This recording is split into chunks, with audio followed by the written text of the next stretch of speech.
بسم اللہ الرحمن الرحیم۔ السلام علیکم ویورز۔ آج ہماری غزل نمبر 2 ہے میر تقی میر کی، اور اس کے حوالے سے آج ہم دیکھیں گے۔ پہلا شعر ہے: گل کو ہوتا صبا قرار اے کاش، رہتی ایک آدھ دن بہار اے کاش۔ یعنی کہ اس شعر میں شاعر کہہ رہا ہے کہ گل کو ہوتا صبا قرار اے کاش۔ صبا سے مراد ہے ہوا، صبح کو چلنے والی ہوا، جسے باد نسیم بھی کہا جاتا ہے۔ یعنی کہ وہ کہہ رہا ہے اے باد نسیم، کاش جو ہمارا پھول ہے، گل ہے، اس کو قرار ہوتا۔ قرار کہتے ہیں ثبات کو، یعنی کہ وہ کچھ جو ہے وہ دن کچھ اور رہ جاتا۔ کیونکہ پچھلے وقتوں میں یہ سمجھا جاتا تھا، پچھلے زمانے میں، کہ جو پھول کے کھلنے کا سبب ہے وہ صبح کو چلنے والی ہوا ہے، باد نسیم ہے۔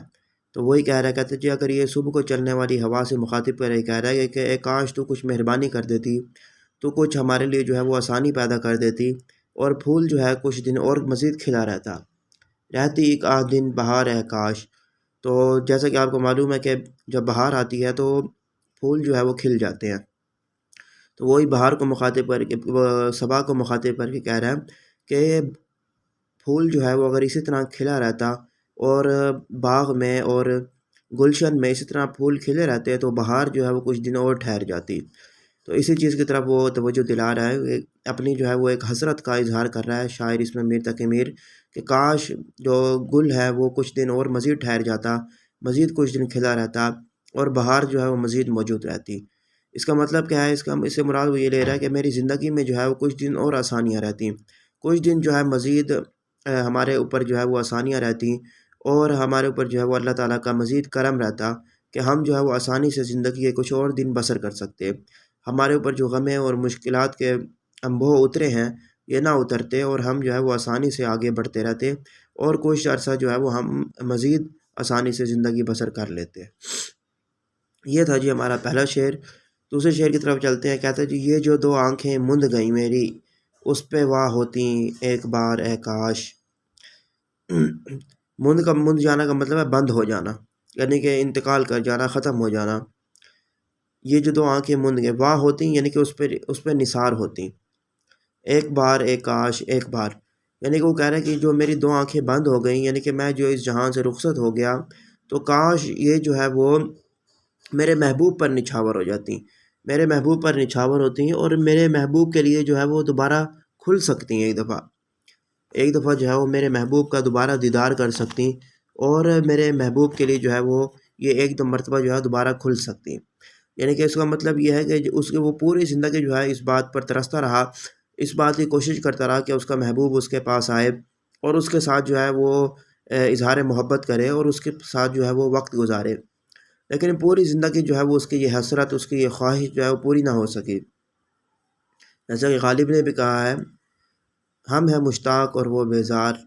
یا الہی یہ ماجرا کیا ہے۔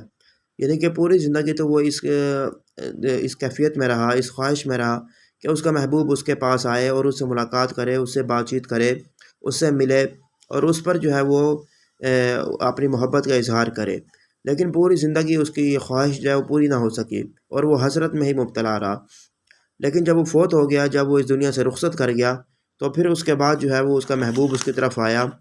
اور اس کا محبوب جو ہے وہ اس پر نوحہ گری کرنے کے لیے آیا۔ تو اس کا مطلب یہ ہے کہ وہ کہہ رہا ہے کہ اب جب میرا محبوب میرے پاس آیا ہے، میرے اوپر افسوس کرنے، نوحہ گری کرنے، تو کاش میری آنکھیں اب کھل سکتی، کیونکہ مرنے کے بعد انسان کی جب آنکھیں بند ہو جاتی ہیں تو وہ کہہ رہا ہے کہ کاش اب وہ کسی چیز کو نہیں دیکھ سکتا، تو اس چیز کے وہ مبتلا کر رہا ہے، اس چیز کا وہ نوحہ کر رہا ہے کہ کاش اب میری آنکھیں دوبارہ کھل سکتی، اور میں اپنی محبوب کو جو ہے وہ ایک مرتبہ اس کا دیدار کر سکتا، کیونکہ پوری زندگی میں جس بات کے لیے ترستا رہا، جس بات کے لیے مجھے دکھ رہا، درد رہا کہ میرا محبوب میرے پاس آئے اور مجھ سے جو ہے وہ اظہار محبت کرے، اور مجھ سے جو ہے میل ملاقات کرے،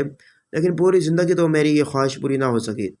اب جب میں مر گیا ہوں، اب جب میں اس دنیا سے رخصت ہو گیا ہوں، تو اب وہ میرے پاس آیا ہے اور میرے اوپر جو ہے وہ نوحہ گری کر رہا ہے، تو اب میں اس پر جو ہے وہ کیا کروں؟ تو اس چیز کا وہ ندامت کا اظہار کر رہا ہے کہ کاش، اور جو ہے وہ بے چینی کا اور اضطراب کا اظہار کر رہا ہے کہ کاش اب میری آنکھیں کھل سکیں، اور میں اپنے محبوب کا جو ہے وہ دیدار کر سکوں۔ تو یہ اس حوالے سے تھا۔ آگے دیکھیں جی، کہتے ہیں جی کن نے اپنی مصیبتیں نہ گنی، رکھتے میرے بھی غم شمار اے کاش۔ کن سے مراد ہے کس نے کہ آپ کو بتایا جمع ہے کن نے، تو وہی کہہ رہا ہے یہ اس میں کوئی ایسا مشکل لفظ نہیں ہے کہ جس کی میں آپ کو بتاؤں۔ کن نے کا لفظ کا ہے اس کا مطلب ہے کس نے، یعنی کہ وہ کہہ رہا ہے کہ ہر کسی نے جو ہے وہ اپنی مصیبتوں کا جو ہے وہ شمار رکھا ہے۔ کہتا ہے جی کاش میرے بھی غم جو ہے وہ کسی شمار قطار میں ہوتے، کسی خاص جو ہے وہ حد تک ہوتے۔ یہ شاعر جو ہے وہ گریہ کر رہا ہے کہ جیسا کہ ہم جانتے ہیں کہ جو شخص بھی اس دنیا میں آتا ہے اس کے ساتھ کوئی نہ کوئی غم اور دکھ ہوتا ہے، کبھی اس کو کوئی پریشانی گھیرے رکھتی ہے، کبھی اس کو کوئی پریشانی گھیرے رکھتی ہے، اور وہ یہ سمجھتا ہے کہ میرے اوپر جو مصیبتیں آ رہی ہیں یہ صرف میرے اوپر ہی آ رہی ہیں، میرے علاوہ جو ہے وہ کسی پر یہ مصیبتیں نہیں آئیں۔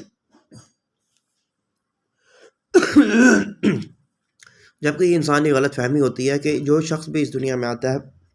اس پر کوئی نہ کوئی مصیبت ہوتی ہے۔ یہ تھا ہمارا آج کا لیکچر۔